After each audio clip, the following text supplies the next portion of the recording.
Hi everyone. I just wanted to walk you through the 2025 quarterly campaign planning template.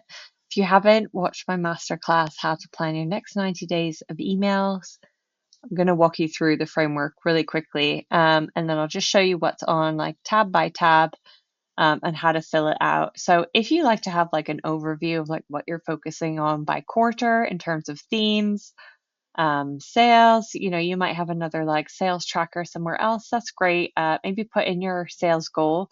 And I always like to be intentional. So like um, what gets planned gets managed, that sort of thing. So like what products are you launching? Drop them here in like little bullet points. What sales and promotions are you planning in the next 3 months? Like add some little bullet points here. And then what actions are you going to take to grow your email list? Your list will probably grow organically, especially if you're running ads, um, website traffic heading to your site. But what other actions are you planning to take to intentionally get people on your email list? Are you reaching out on Instagram? Are you running a competition? Are you running a giveaway? That sort of thing. Are you going to be, collaborating with another brand, sharing audiences, that kind of stuff. So whether it's like one thing per month or one thing per quarter, list what things you're going to do to grow your email list this quarter. And then I've just dropped down like a few themes, gift giving and item buying themes to kind of think about per quarter. So this is the quarterly planning. The next tab is called the brain dump. So if you've watched any other kind of training with me, you'll know that I like to do the rocks, pebbles, sand analogy here. So when it comes to planning your campaign calendar, think about these three kind of buckets. So we've got rocks, biz dates are your pebbles, and this content column is your sand. So the first thing you put in your planner, which we'll get to in the next kind of tab here, the first things you put in your planner are relevant holiday and occasion dates that cannot be moved. So New Year's Day, Christmas Day. I've listed a few for kind of Q1 here, Mother's Day, these kinds of things. You can't change those dates. So if Mother's Day is important for you as a business, then obviously you put Mother's Day in there and then you work back from Mother's Day of like all the kind of emails that you might need in a sequence in the lead up to Mother's Day. Similarly, I don't know, Super Bowl Sunday would be a good like for snacks brands and things like that. Organize your home office day. I feel like this is going to be brilliant for like small businesses anywhere, like Women's Day as well for like female founders, or I'm working with one brand and we're actually pulling out inspirational women in the industry or field that that brand is part of. So yeah, these kinds of things, map those out. Obviously, you don't need to send an email about all of these, but if they're particularly relevant for you, um, put them in there. The next kind of layer of dates that you need to put in your calendar are business related ones. These are your pebbles. So fit them around the dates that you've already filled in your rocks. So when does your winter sale end? When are you launching your next collection? When are you launching your next product or colorway?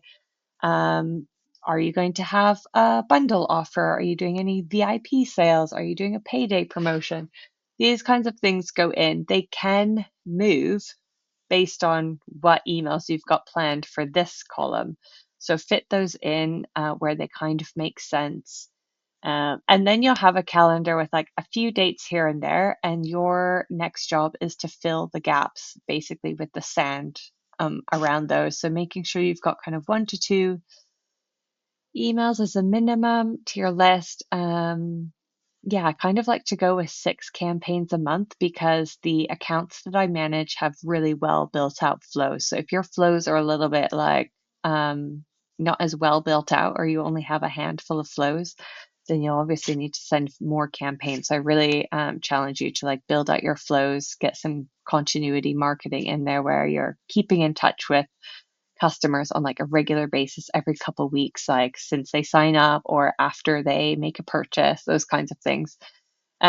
So fill the gaps with these kinds of sand ideas. So you could do like whatever's relevant for you, like a day in the life. That could be a really cool one, showing like different snapshots of you throughout the day. This one is such a good one. I send this for all the brands that I work with. how to style, this is a good one to put in your post-purchase, but test it as a campaign. And if it converts really well, then put it in a flow. UGC is a great one as well. Choose a best-selling collection and then break it down by like the products in that collection, the themes, what goes really well with what's trending or best-selling this month or this week. You could put in easy little polls like choose this or that, and then you get people clicking, and you can share the results later, that sort of thing. So these are some kind of sand ideas that you can fill the gaps with. Once you find ideas that really work for you and your audience and your brand, just repeat them and refresh them every kind of 6 to 8 weeks. So for one account I manage, like social proof and reviews work really, really well for them. So every 6 weeks, I'm making sure I'm sending an email that is strictly reviews. And I update the reviews and the photos featured in the email. And we've been doing that for more than 2 years now, and it still converts. So yeah, find what works for you, but these are some ideas to get you started. I've dropped down a sample sequence for Valentine's Day and Mother's Day. This is just like if Mother's Day is a big thing, so you've got jewelry or like nice mum type items, self-care, skincare, all that kind of stuff. Like this is how many emails I'd be sending for a Mother's Day campaign. Just so you know, Valentine's is a bit like not as popular in the UK. But again, if you have kind of jewelry and these kind of nice kind of Valentine's-y items, make sure you're sending more than one email about them. So let's hop into the quarters. So I've divided the year up into the 4 quarters here. So you'll see quarter one. Yeah, so just fill in I've put in a few rocks here. Fill in your campaign name. Make sure you're not just giving it the default Klaviyo name, like email campaign, whatever the date is. Name it in Klaviyo, what you name it here, so that you can keep track of what it is.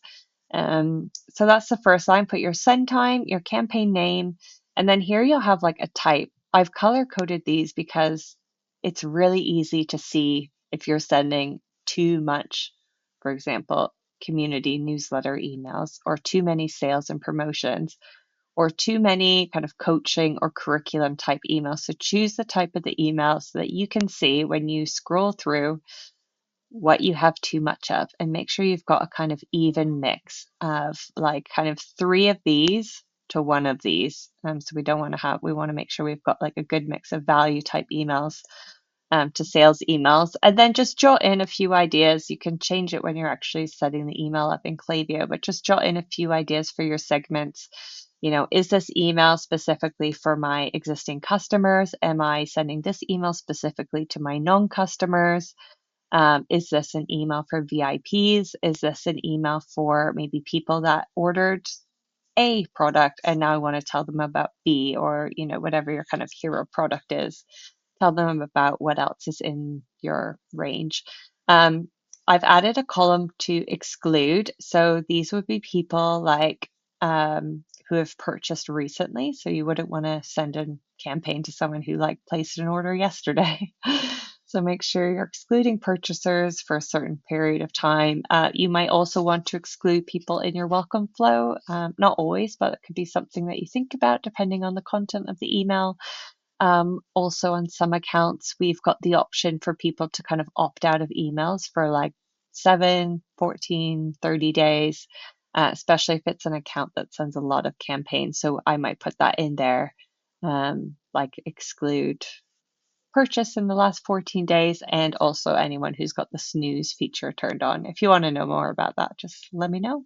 And then when I do my campaign planning, obviously I plan a few months in advance, and then I might put notes like, oh, if I've had some inspiration, like, oh, I want to make sure I include such and such review, or this is the kind of layout that I want to use for this email. I'll put in notes in this section to remind me when I get around to building that email, and I love to just tick yes when it's scheduled and ready to go.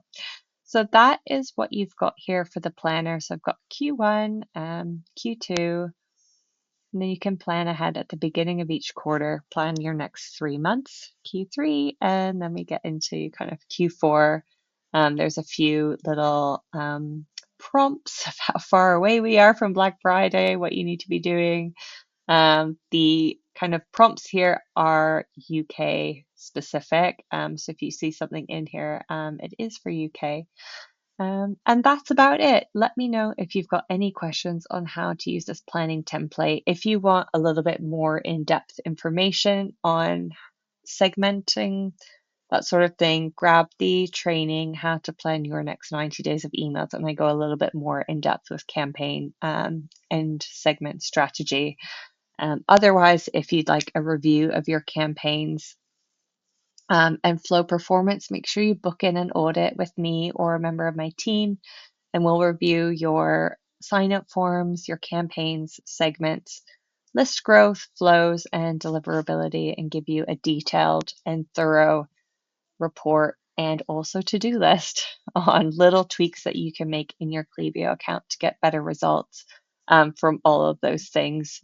If you're like, I don't want to do the planning, or I don't know what to put in my planner, or I haven't got ideas for the brain dump of things that could be relevant for me, I do one-to-one 90 days of email planning. The service is called 90 Days of Email. And we do exactly this. We either have one quarterly call, or you can have monthly calls where we plan the next 30 days. We'll look at the quarter as a whole, and I'll be building your segments and reviewing performance at the end of each month for the next call, that sort of thing. So there's plenty of ways to get support if campaigns are something that you're not comfortable with or you want to see better results from. So that's it for me. Stay in touch and let me know how you get on with the planner. Bye.